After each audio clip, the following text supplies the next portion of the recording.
భూమి మీద ప్రవాహ జలాలంటే ఎవరో తెలుసా? పరిశుద్ధ. దప్పుకోవడం అంటే ఆత్మీయ దాహం. దేవుని కుమారులు ఇశ్రాయేలీలు దప్పుకొని, దేవా మేము అడుగుతున్నాం, మా దాహాన్ని తీర్చంటే అడుగువానికి ధారాళముగా అనుగ్రహిస్తాడట. ఆ దప్పికను ఏం చేస్తాడు చెప్పండి? తీర్చేస్తాడు. నేను ముగించేస్తున్నాను. ఎంతమందికి అర్థమైంది? మీలో ఎవడైనా నన్ను అడిగితే మీ అందరికీ ధారాళంగా అనుగ్రహిస్తా అన్నాడు. దప్పుకొని వారికి దాహం తీయడానికి నిత్య జీవపు నీళ్ళు ఇస్తా అన్నాడు. క్రొత్త నిబంధనలో నీళ్ళు అన్నాడు. ఎవరిని చెప్పండి? పరిశుద్ధ నీళ్ళు అనగానే అందరూ ఏమనుకున్నారంటే యార్దాన్ నది నీళ్ళు అనుకుని ఇజ్రాయెల్ దేశం నుంచి బాటిల్ కొనుక్కుని తెచ్చుకున్నారు ఇంటికి. అంటే పొయిటికి కూడా అర్థమవుతుంది.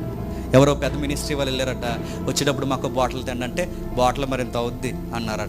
పర్లేదండి తెండి, తాగేసి రోగాలు తగ్గిపోతాయి. ఇంకా రోగాలు ఎక్కువైపోతాయి. మురికి నీళ్ళు, యార్దాన్ నీళ్ళు అంటే